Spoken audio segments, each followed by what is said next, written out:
Welcome to Total Politik. Sampai hari ini kita masih berjumpa di channel ini dan tadi kata narasumber gua hari ini itu bukan narasumber sih, teman diskusi gua hari ini. Teman mikir hari ini Bang Azriansyah Agus, ya kan, yang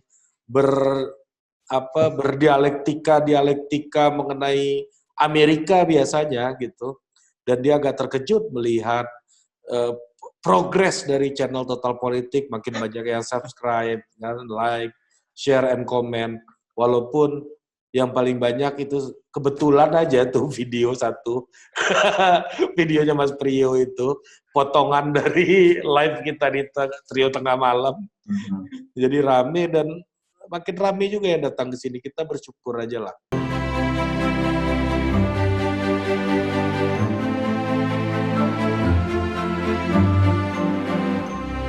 Bang Azri mengirimkan sebuah link berita ke gua dan menurut dia ini berhubungan dengan apa yang gua omongin kemarin, kenapa orang Indonesia banyak yang susah mikir. Gitu. Betul. Nah ini omongannya relevan dan boleh juga nih kita diskusi ini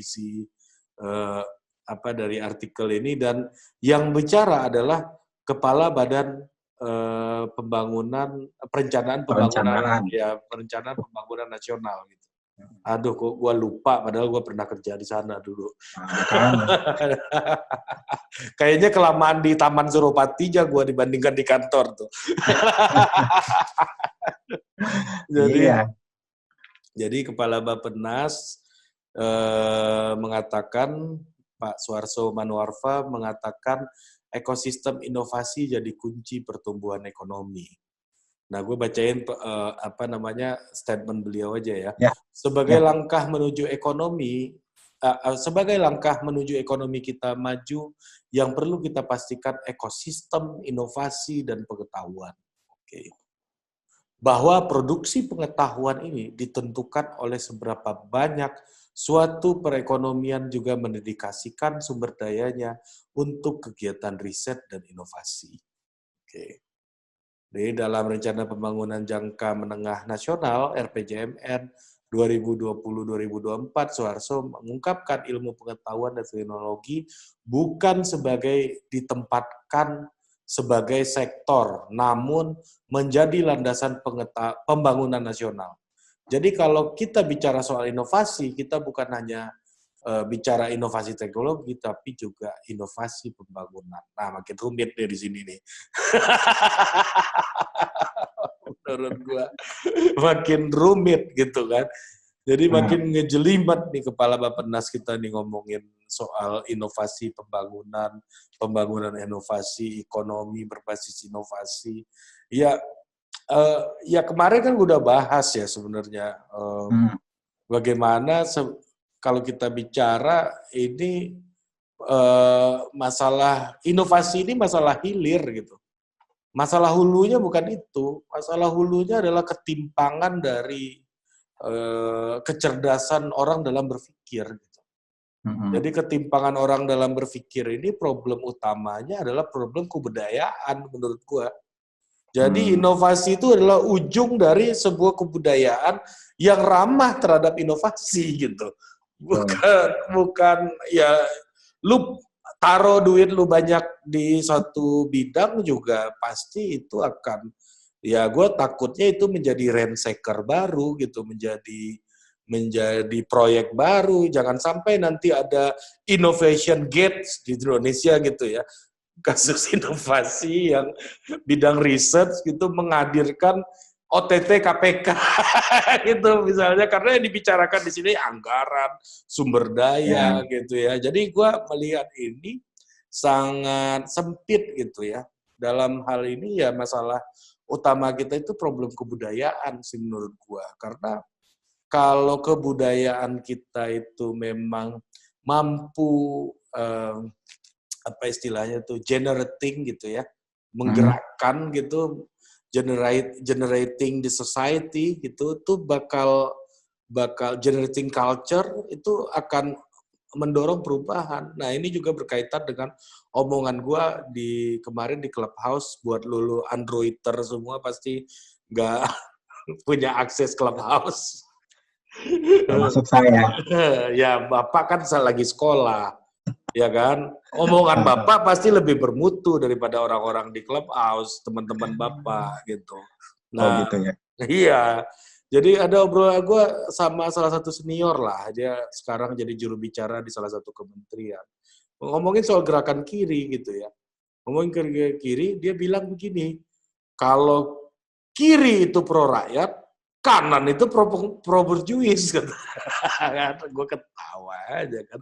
Emang kalau di revolusi Prancis memang benar. Orang yang mau ada revolusi di kiri, yang equality, fertility, dan liberty itu di kiri duduknya. Yang mau pro kerajaan duduk di sebelah kanan. Tapi nggak literally kayak begitu juga gitu. Terus dia bilang, ya gue bilang bahwa kiri itu pro perubahan gitu, kanan itu pro status quo gitu. Paling nggak itu yang gue pahami di sosiologi gitu ya. Gue ngomong kayak begitu sama dia gitu. Jadi kaitannya di sini adalah apakah memang gitu kebudayaan kita itu membuka ruang untuk perubahan sosial gitu loh. Itu yang paling penting gitu. Jadi persoalannya itu emang persoalan kepala orang banyak gitu ya. Selama total politik nih subscribernya belum 1 juta, belum yakin gua. Belum yakin gua sama inovasi, ekosistem, innovation ekosistem dan lain-lain itu. Gimana menurut Bapak Azri? Aduh. Ini tadi kayaknya entah internet lu atau internet Gak gua. apa-apa, penonton total politik gak peduli sama begituan. Mereka peduli sama isi obrolan kita ini nih. Oke, sip.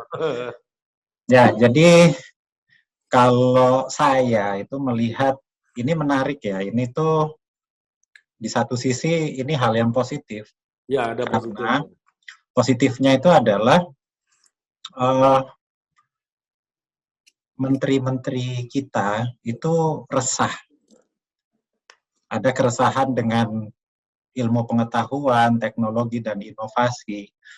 Kalau tadi Pak Soeharto... Resah apa latah ya? Nah, itu nggak tahu tuh. Tapi yang jelas... Gue menduganya kan, yang kedua. Kalau yang pertama yang kedua ya. Kalau pertama gue bersyukur. Tapi yang yang kedua, dugaan gue. Semoga gue salah gitu. Moga-moga. Karena ini kan 2 orang menteri nih. Satu kepala Bappenas, satu Menristek, itu merasa bahwa iptek dan inovasi ini kayaknya masalah yang perlu mendapat perhatian. Bang Bro ini ya, Bang Bro. Dan beberapa seminggu kayaknya ya, minggu lalu kan, yang Presiden ngomong soal benci produk asing itu. Iya. Ya kan? Nah itu kan sebetulnya kaitannya juga dengan ini kenapa ya kita kok produk dalam negeri kita itu susah bersaing, atau mungkin kita malah nggak punya produk sama sekali. Ini kan sebetulnya ada frustrasi berjamaah lah, bahwa kita itu punya problem dengan inovasi, dengan iptek. Dan kalau saya ngelihatnya itu, masalahnya itu sangat kompleks. Ini bukan persoalan yang bisa diselesaikan dalam jangka pendek. Nah, memang persoalan yang jangka memang panjang. Lu di awal-awal ngomong ada benarnya, Bang. Tapi di yang kedua, lu setuju sama gua nih kayaknya nih. Masalahnya kompleks. Iya. Masalahnya memang kompleks karena gini loh. Kita itu kan, ya kan, gue juga nggak bilang kalau gue nggak setuju sama lu. Iya. Makanya topik ini diusulkan itu kan karena terkait dengan ocehan Bung Arput soal orang Indonesia tuh kok susah mikir sih. Iya, susah mikir memang. Dan di konten Bung Arput itu yang udah ditonton 8.000 orang, nah itu Anda Bung ngecek Arput ya? berhipotesa. Anda ngecek berarti ya barusan ya? Oh, ya nonton dong, harus nonton. Kan ngomong harus pakai data, Iya, iya, iya. bukan halu. Iya, betul, betul. Nah, Bung Arput berhipotesa, berargumen bahwa ini gara-gara akses buku susah. Makanya orang Indonesia itu males mikir, gitu kan? Enggak gitu juga. Oh, Saya mau bilang begini. Masalah orang ini mau baca mau enggak itu bukan urusan pemerintah dulu lah. Masalah pemerintah itu berikan akses buku sebaik-baiknya, ya kan? Sehingga kalau akses bukunya terbuka, minimal orang ini bisa nggak sengaja nemu buku kayak saya gitu loh, Bang. Ya kan saya nggak sengaja aja nemu buku, bukan karena saya minat baca buku loh. Yang saya ceritakan di situ gitu. Jadi membuat orang semakin banyak orang tidak sengaja itu lari ke buku dan pengetahuan gitu loh. Nah, itu poinnya sebenarnya. Jadi masalahnya memang ada aspek budaya di situ. Ada aspek kultur akademik. Ada masalah kultur akademik yang membuat kita itu sulit berinovasi, sulit untuk berpikir merdeka, sulit untuk punya ide. Contohnya ya kayak Bung Arput itu tadi, cerita masa SMA-nya.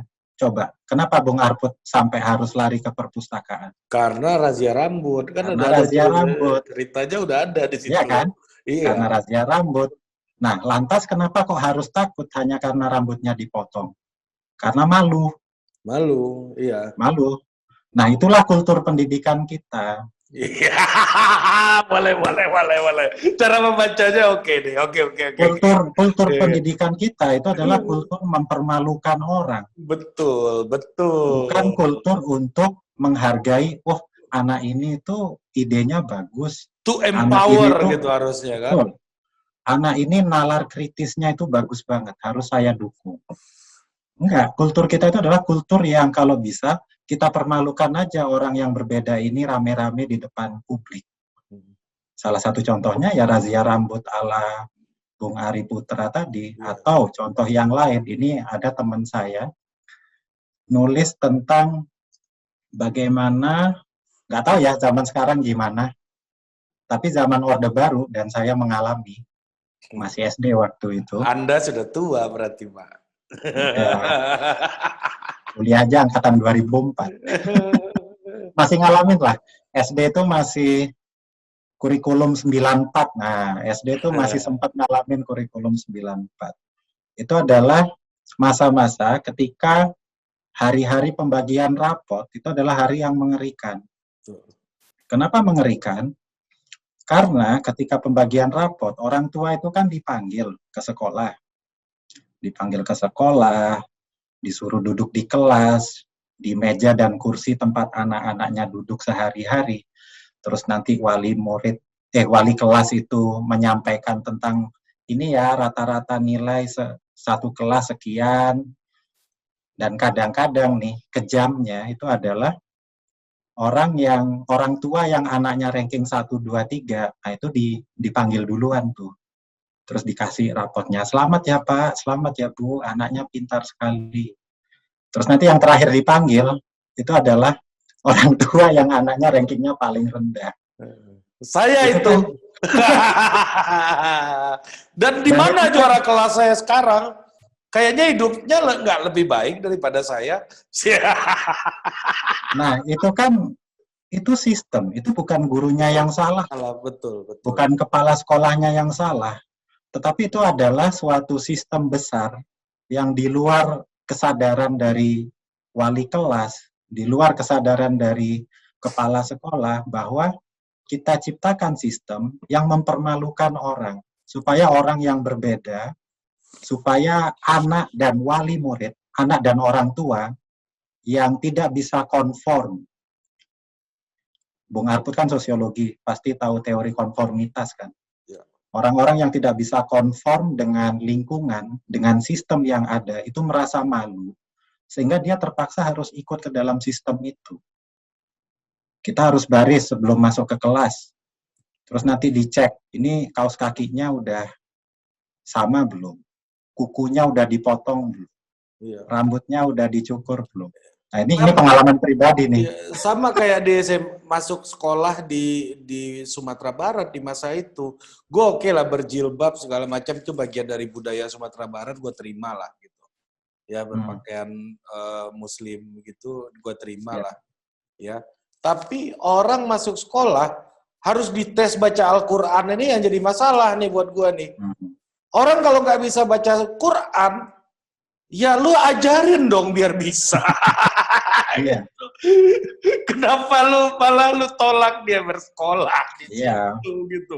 Itu membuat gua ini aneh banget aturannya. Jadi memang sistem pendidikannya, kultur lah ya, kultur akademiknya sejak dasar itu memang diniatkan untuk menghukum, bukan untuk membina. Kalau kita berbeda, memberdayakan kita, ya, bukan memberdayakan, bukan memerdekakan. Jadi kalau kita berbeda, kita itu akan dihukum oleh sistem. Bukan guru loh yang menghukum, karena semua guru melakukan hal yang sama. Betul. Semua kepala sekolah mulai dari Sabang sampai Merauke itu akan melakukan hal yang sama. Jadi ini sistem. Sehingga jangan kaget kalau manusia Indonesia itu susah untuk punya ide yang orisinil. Jangan kaget ketika anak-anak ini. Gimana ketika anak ini apa? Ketika anak-anak ini tumbuh besar, masuk kuliah dan harus mengerjakan skripsi. Skripsi itu menjadi siksaan buat mereka karena mereka nggak tahu idenya apa. Karena selama ini tuh kita harus ngikut apa kata sekolah, apa kata kurikulum. Justru kalau orang Indonesia punya ide orisinil malah masuk TV loh, karena dianggap aneh. Iya. Harus orang yang punya ide orisinil itu justru harus punya nyali lah untuk menunjukkan ini loh ide saya orisinil. Cuman orisinalitasnya itu belum tentu diapresiasi oleh publik. Bisa jadi dia malah dihukum karena dianggap aneh. Dianggap, oh Anda bukan bagian dari masyarakat Indonesia yang berasas kekeluargaan misalnya gitu. Bahkan kayak ujian masuk kuliah aja, kita kan harus konform dengan sistem. Betul. SPMB itu kan kita cuma milih A, B, C, D, E. Itu kalau sekarang materinya ada udah dibimbel. Sistem rapor undangan kan yang lebih banyak sekarang kan. Anak-anak sekarang. Kita ini udah lama sekolah, Pak. Udah lama. Ya, betul. Jadi kalau ada perkembangan ya bagus, cuman semoga itu bisa mendorong orang untuk berani berpikir sendiri. Ini yang menarik dari sistem pendidikan di Amerika gitu ya. Gue apapun itu, gue senang sekali dengan culture untuk menjelaskan siapa diri Anda itu gitu.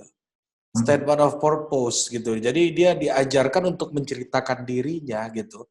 Sehingga dia bangga dengan kekuatannya, sehingga dia bangga dengan cerita hidupnya, sehingga dia punya awareness mengenai siapa dirinya gitu loh. Bahwa makin different, makin unik, makin besar pula kemungkinan dia untuk mendapatkan tempat juga. Kalau isi statement of purpose-nya sama kan si Dewan Akademik ini nggak bisa membedakan siapa yang harus diterima gitu loh.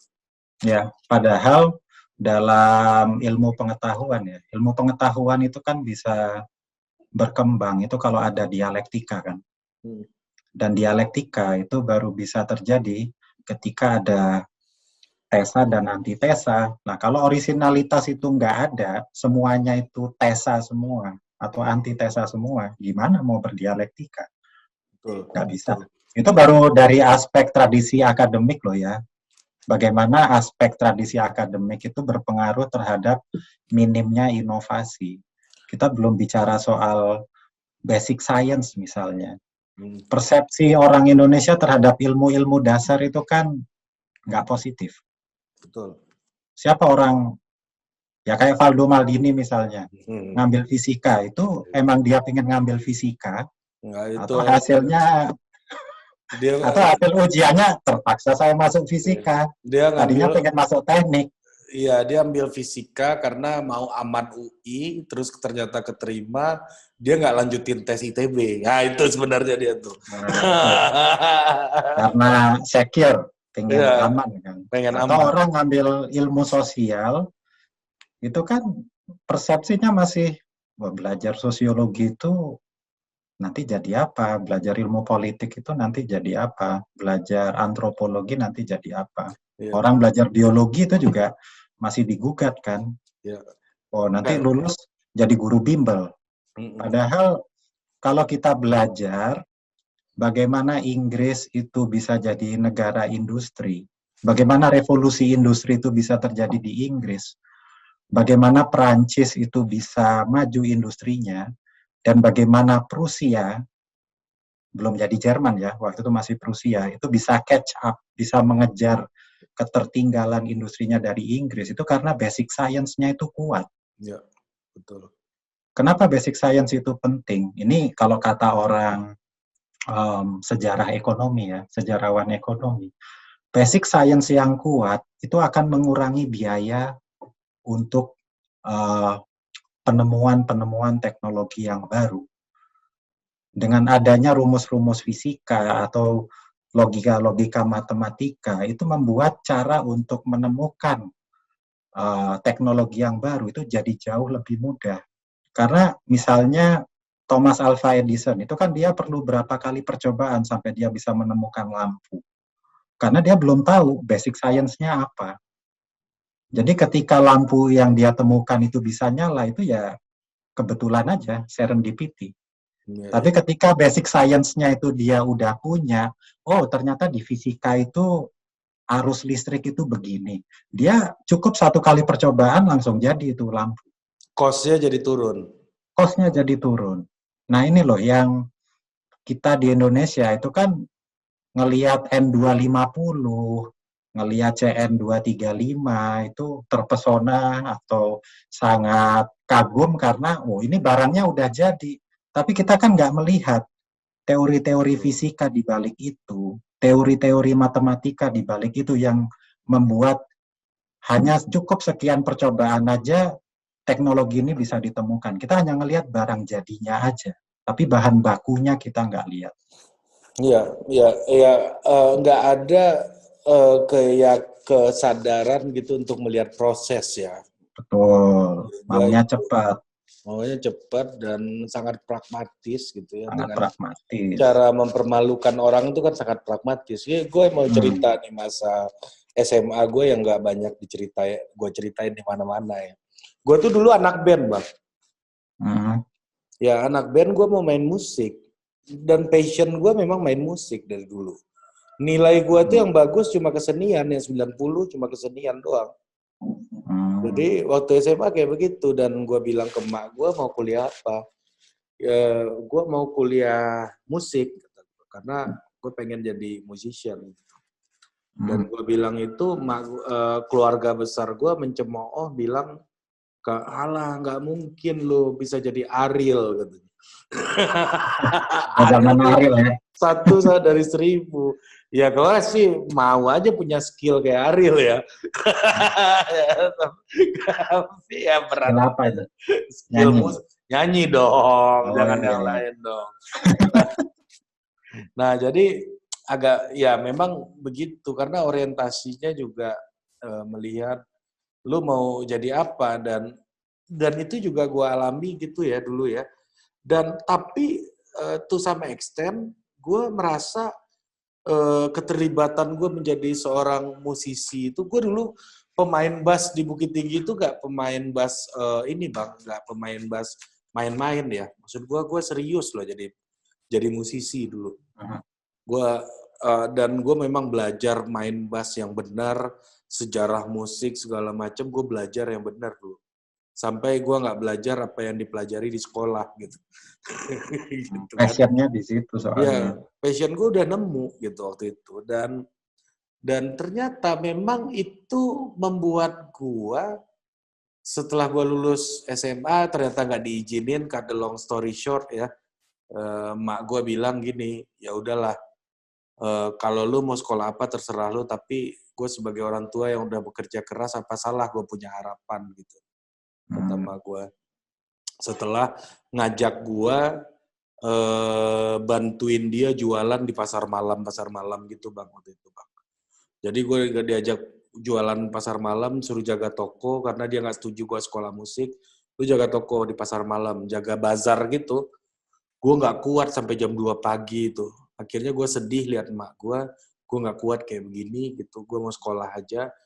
Ya terus emak gue bilang, ya udah lu sekolah yang benar. Gue mau lu sekolah yang formal.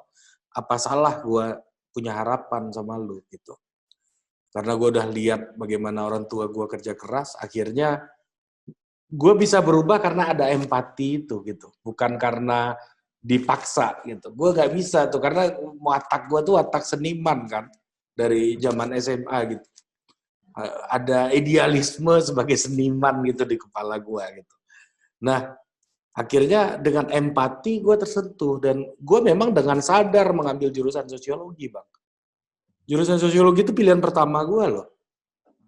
Pilihan kedua gue antrop. Gue tadinya mau ngambil ilmu ekonomi sama hukum. Tapi kita ujian tryout agak-agak nggak yakin. Gitu kan. Passing grade. Iya, passing grade ini kan. Akhirnya gue pikir-pikir lagi apa nih yang passionate dan gue pelajari gitu. Dan gue putuskan sosiologi sama antropologi. Dan gue keterima di pilihan 1 sosiologi UI. Dan ternyata apa yang gue kerjakan di musik dulu, itu membantu gue dalam proses berpikir di sosiologi ketimbang pelajaran yang gue pelajari selama SMA gitu loh.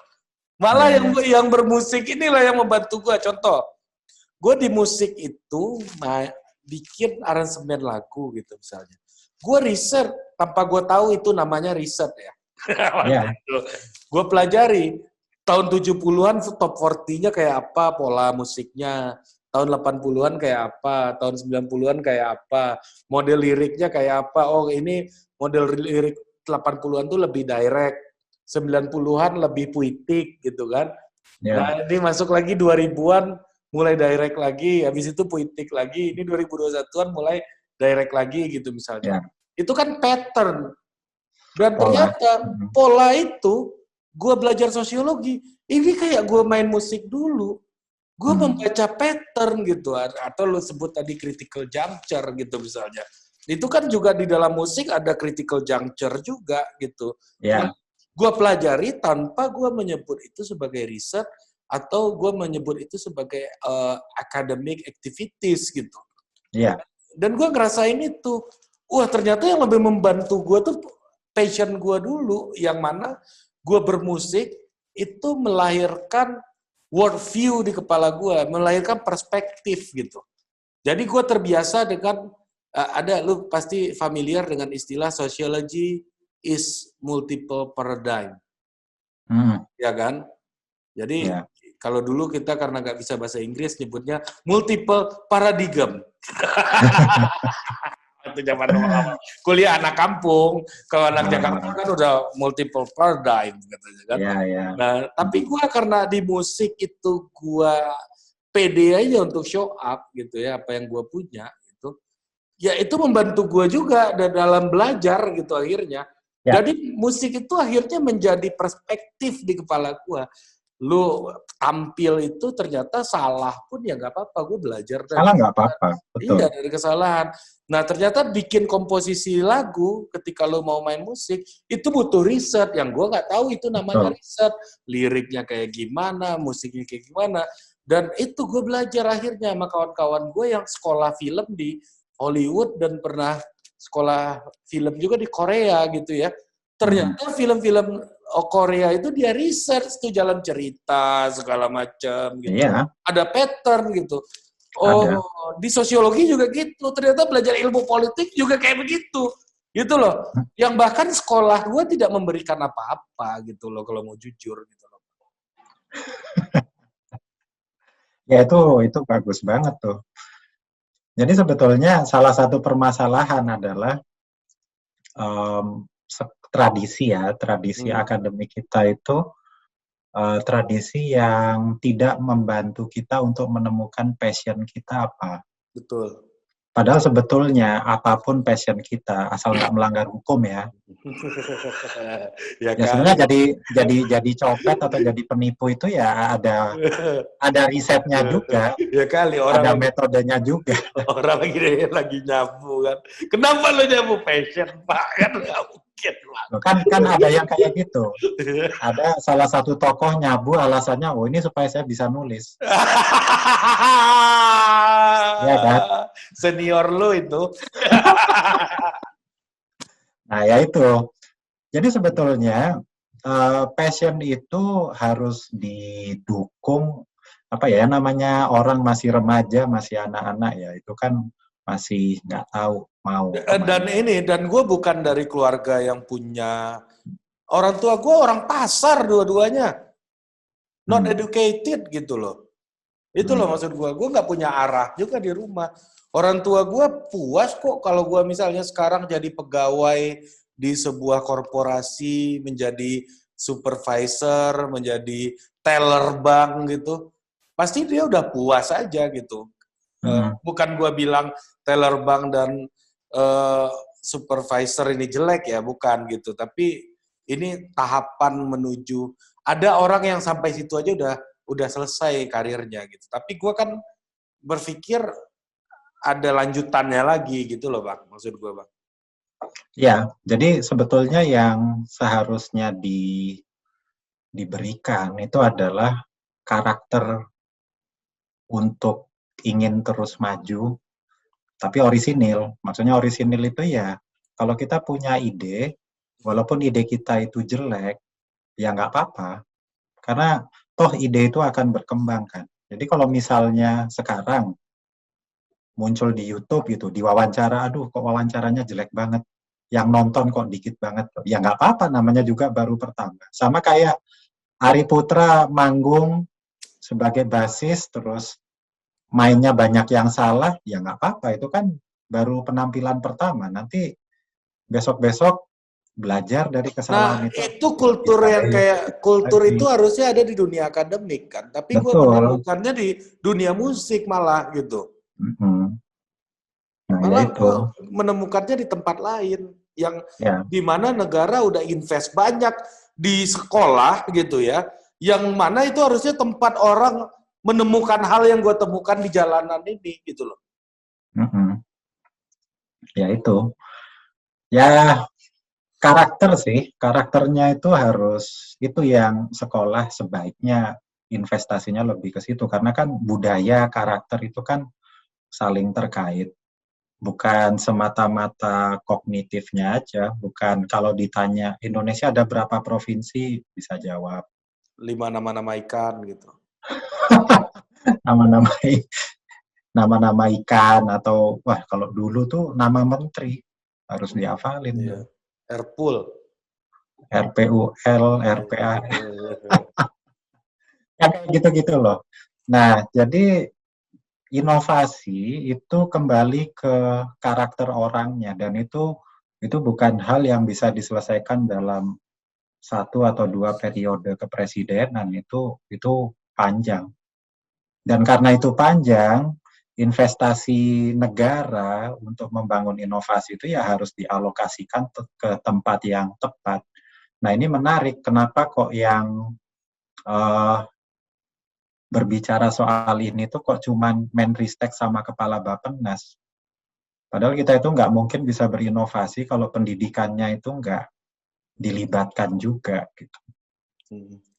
Kenapa kok SKB itu lebih banyak Mendikbud, Menteri Agama, sama Menteri apa lagi tuh? Pendidikan. Ya Mendikbud kan pendidikan. Mendikbud, Agama, sama Mendagri biasanya. Nah, kenapa kok Mendikbud, Menristek, Kepala Bappenas, Menteri Perindustrian, kayaknya pernah nggak bikin SKB terkait inovasi atau apa? Enggak. Karena ini itu justru saling terkait tuh, daripada Mendikbud dengan Mendagri. Ya, bahkan Menlu satu lagi menurut gua. Oh, kenapa Menlu? Ya karena hubungannya antar negara kan. Jadi inovasi itu kan nggak bisa lo lokalisir. Ya, jadi harus terbuka gitu. Harus bisa Kalau Pak, gue lupa Pak Kepala Bappenas ngomong apa, tapi Menristek kan ngomong, kenapa dia ngomong soal inovasi, ini kan salah satunya karena masalah middle income trap kan, jebakan pendapatan menengah. Gue nggak tahu nih, ini isu yang cukup familiar atau enggak. Ya, lumayan tapi, kok untuk pilpres lumayan. Ya udah, ya ntar kalau mau bahas itu bikin konten lain lah. Tapi intinya adalah middle income trap itulah yang menjadi pendorong dari dua menteri ini untuk membahas soal inovasi dan iptek itu. Karena takut nanti Indonesia itu nasibnya bakal kayak Brazil, nasibnya bakal kayak Filipina. Udah puluhan tahun low middle income terus, nggak bisa naik-naik. Mau berkompetisi dengan negara maju, nggak punya inovasi teknologi, tapi mau tetap bertumpu pada sektor-sektor yang ada sekarang, udah kalah bersaing dengan negara-negara yang tingkat pendapatannya lebih rendah karena mereka buruhnya lebih rendah. Misalnya kayak Kamboja atau Vietnam, itu kan mereka relatif lebih bisa bersaing ya karena buruhnya lebih rendah. Jadi pertimbangannya itu lebih banyak ke ekonomi. Betul. Cuman sebaiknya, ya itu nggak salah, tapi gimana caranya supaya rasa takut, ya ini kalau saya ngelihatnya ini rasa takut ya, rasa cemas itu bisa ditransformasikan menjadi istilahnya itu apa ya, istilahnya itu yang pas itu creative insecurity. Jadi kita ngerasa takut, merasa insecure, tapi itu justru melahirkan kreativitas baru. Itulah yang menjadi kunci kenapa negara kayak Korea Selatan, kayak Taiwan, kayak Singapura, itu bisa keluar dari kelompok middle income dalam waktu kurang dari 30 tahun. Itu karena mereka itu selalu merasa insecure, merasa tidak aman. Korea Selatan ya karena ada Korea Utara sebelahan. Ya, betul. Taiwan karena ada Cina. Singapura. Singapura ya, Malaysia sama Indonesia. Dan melihatnya jangan salah, jangan dilihat insecurity itu terus, oh ini harus memperkuat militer, harus semuanya ikut wajib militer, bukan.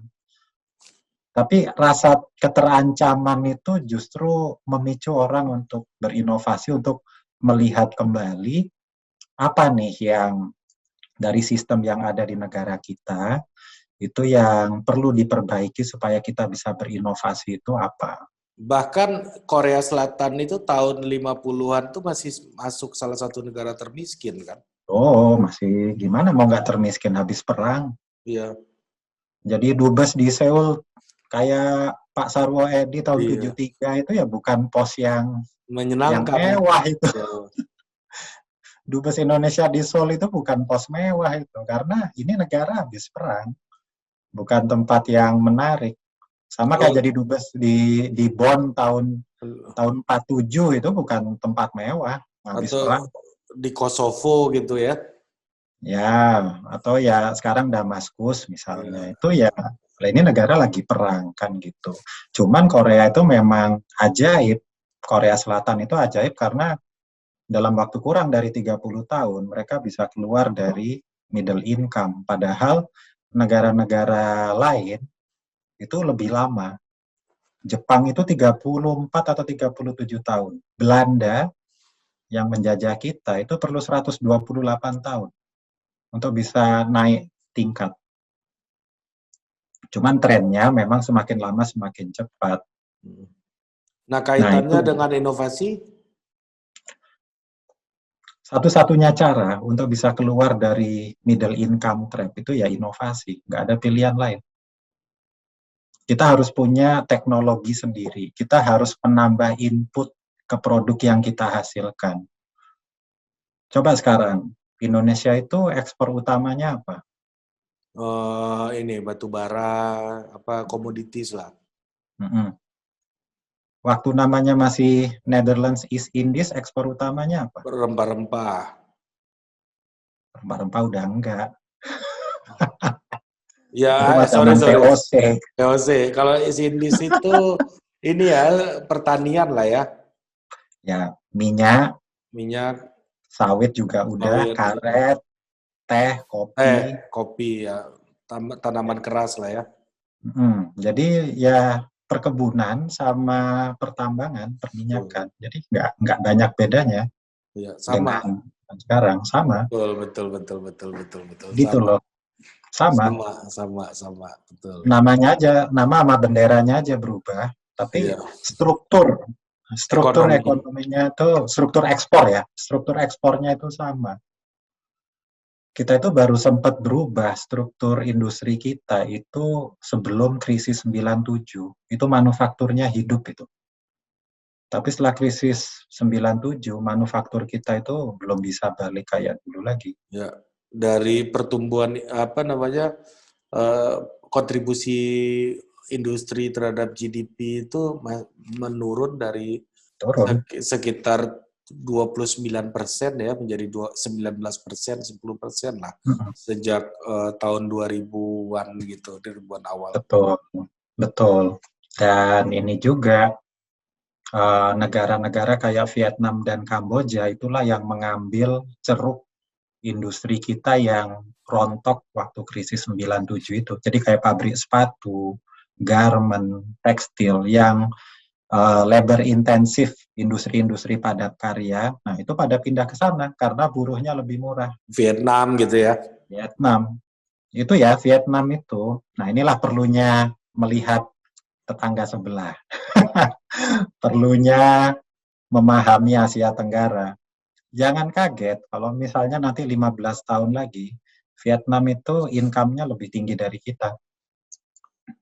Karena mereka punya visi, mereka udah punya master plan untuk 10 tahun, 20 tahun ke depan mereka mau fokus di sektor apa aja.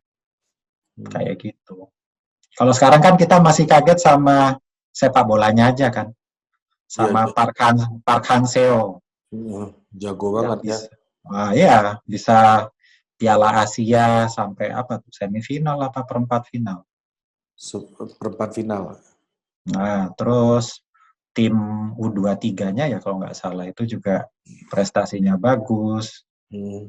Padahal dulu tahun 90-an kan kita Vietnam itu apa sih?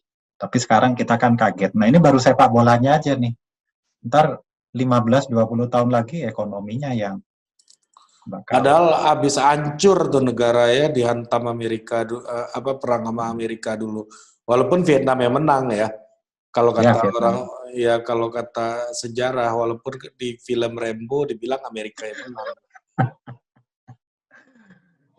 Ya menang tapi dengan ongkos yang sangat besar. Ongkosnya mahal sekali itu untuk menang kayak gitu. Ya sama lah kayak Indonesia merdeka kan ongkosnya juga mahal, malah kita dikasih utang. Udah merdeka bukannya dibantu malah dibebani utang pula kan. Memang kalau gue sih ngelihatnya iya betul sih Bang. Dalam artian kita itu sebagai sebuah negara itu punya apa namanya? Iya, kalau kita lihat Korea Selatan gitu, Jepang itu memang kebudayaan itulah yang menjadi basic dari pembangunan mereka gitu, perspektif pembangunan mereka gitu ya. Orang kayak misalnya ya David Beckham aja sampai bikin tato huruf kanji kan misalnya gitu kan. Oh gitu ya. Wah. Iya kan. Terus memang ada gitu sentuhan-sentuhan kulturalnya yang mana ketika kan ada juga negara-negara yang meninggalkan budayanya yang kemudian menjadi barat gitu ya dan mencapai pertumbuhan ekonomi dan kemajuan ekonomi kan juga ada gitu ya. Nah, tapi ya let's say misalnya kayak ya misalnya ya seperti negara kayak Singapura gitu kan kita nggak tahu tuh kulturnya apa gitu kan sebenarnya memang kekuatannya bukan di situ gitu. Memang mereka berusaha menjadi barat gitu ya, menjadi orang yang masyarakat yang baru gitu. dan kemudian membangun kekuatan ekonomi dan kebijakan politiknya gitu misalnya, lewat kebijakan politiknya. Korea pun menurut gua itu punya basis kebudayaan. Ya, sampai jualannya hari ini salah satu income paling gede itu industri kreatif gitu. Nah, seperti halnya Amerika juga salah satu yang paling gede juga industri kreatif kan. Ya kan? Dan ya makanya gue bilang kalau sebuah negara itu mampu membangun basis kebudayaannya sebagai perspektif, itulah yang akan menjadi kekuatan penggerak gitu, Bang. Dan ya kita kan banyak nih kehilangan gagasan-gagasan kebudayaan kita sebenarnya ya. Dalam artian misalnya soal ya kayak di Jepang gitu soal senioritas tuh masih ada gitu. Oh iya. Ya kalau lu rapat di satu meja gitu ya, menjadi aktif itu nggak baik juga, nggak sopan kalau ada banyak senior gitu. Ada gitu menjaga itunya, tapi budaya itu menjadi sebuah penggerak dalam perubahan masyarakatnya gitu. Ada soal loyalitas, ada soal kerja keras, etos kerja yang kuat gitu. Nah, begitupun dengan Korea Selatan. Bahkan gue dengar dari beberapa kawan gue yang orang Korea Selatan katanya masuk Seoul University itu sama susahnya kayak masuk Ivy League di Amerika katanya. Ya. Nah, ya jadi memang satu lagi kita melihat mereka tumbuh gitu sebagai negara yang memiliki gagasan kebudayaannya menjadi negara yang punya identity gitu ya. Tetapi dengan identity itulah mereka mencapai semua progres negaranya yang mereka bangun gitu hari ini gitu. Ya China misalnya. China memang ada revolusi kebudayaannya mau gitu kan misalnya kan. Tapi tetap aja gitu. Bagaimana Chinese way itu kan nggak hilang gitu dalam. Gue diceritain sama salah satu teman pengusaha gitu ya. Apa bedanya bisnis sama Melayu sama Cina, Ri? Kalau sama Melayu katanya, itu dividen itu 50%-nya sampai 70%-nya tuh dibagi gitu. 30 yang diputar lagi. Kalau sama Cina, mereka tuh siap loh ngambil cuma dividen cuma 10% loh bagi-bagi loh. 90% dia invest ke R&D, dia invest ke pengembangan bisnis gitu. Nah, ini juga kultur yang muncul di mereka gitu ya sebagai sebuah bangsa yang sudah relatif tua gitu gue lihat. Nah, kita ini gue nggak tahu bagaimana kebudayaan itu diformulasikan sebagai sebuah upaya untuk mencapai progresivitas gitu loh. Jadi kebudayaan itu dipakai sebagai alasan untuk menghambat kita mencapai target-target gitu misalnya. Jangan berdebat, itu nggak sopan sama orang tua gitu misalnya. Ya kan? Yang muncul tuh yang lebih muncul kayak gitu di Jepang juga ada kayak gitu. Lu nggak boleh terlalu banyak ngomong kalau ada senior gitu misalnya. Ya kan? Juga ada. Tapi alasan kebudayaan itu etos yang untuk menggerakkan dan mendorong perubahan itu menjadi juga tidak kalah kuat dibandingkan rasa sopan santun kepada senior tadi gitu. Kalau kita itu semuanya tuh hambatan loh kebudayaan loh. Jangan kayak begitu. Misalnya lu tunggu dulu. Ini ada senior yang belum naik jabatan, masa lu udah naik jabatan gitu misalnya. Ya, jadi budaya di Indonesia dominan itu digunakan untuk menglegitimasi sebuah hambatan progresivitas. Lu sama guru cium tangan, oke, itu kebudayaan gitu. Tapi ya, itu kebudayaan. apakah lu karena cium tangan lu nanya mengkritisi guru lu itu menjadi salah gitu? Ya kan, mengkritisi, mengkoreksi guru lu, atau misalnya menganggap guru lu teman diskusi itu menjadi salah gitu. Nah, itu yang banyak terjadi gitu. Kebudayaan itu dijadikan sebagai argumen untuk menghambat progresivitas, bukan mendorong. Kalau di Jepang kan etos kerja orang Jepang, misalnya orang Kyoto ya, yang bilang mokarimaka gitu misalnya. yang ya udah berapa dapat duit hari ini gitu misalnya. Oh. Iya kan? Ya itu kan etos gitu loh.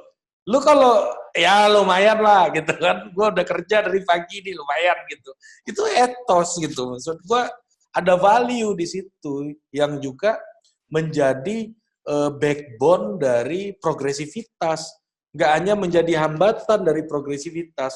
Sekarang coba gue tanya di Indonesia, Bang, lu jawab ya, di Indonesia apa budaya yang lu anggap sebagai sebuah argumen atau sebuah generating habit gitu ya, yang mendorong progresivitas? Gue nggak nemu gitu loh. Yang common gitu. Yang lebih banyak budaya itu, lu jangan gitulah. Ini orang tua, lu jangan gitulah. Nggak sopan, lu jangan gitulah. Nggak ini gitu. Padahal kan kita punya tujuan-tujuan yang substantif gitu. Misalnya, lu jangan sok beda dong gitu. Itu lu hargain teman-teman lu yang lain, lu kecepetan itu, gitu misalnya. Nah itu kan kita temukan. Kita kan harus conform. Iya, conformity itu yang lu singgung tadi. Gitu. Tapi maksud gua, di sini lu pasti udah baca kan Max Weber soal The Protestant Ethics, gitu kan misalnya. Itu kan kalau ikutin argumennya Weber, itu lanskap kultural yang mendorong progresivitas yang memunculkan menumbuh kembangkan kapitalisme di Eropa gitu ya, yang memunculkan kultur kapitalisme, masyarakat kapitalis di Eropa gitu. Jadi ada sebuah etos atau worldview gitu ya yang hadir melalui sebuah keyakinan kultural gitu loh. Gitu loh maksud gue ya. Juga gue nggak lihat di Indonesia etos yang mendorong progresivitas itu menjadi sesuatu yang common. Ada, gue yakin ada gitu. Misalnya tawadu kepada guru gitu misalnya, sehingga ilmu lu makin banyak lu dapat gitu kan. Itu ada gitu. Tapi nggak common gitu loh. Sabar. Iya, sabar. Sabar dan tabah. Sabar, tabah, nanti juga situasinya berubah. Itu hal yang positif sebetulnya. Cuma kita memaknainya. Nah, itu maksud gua. Dia jadi war itu juga semua negara ada, tapi mereka memaknainya dengan cara yang berbeda.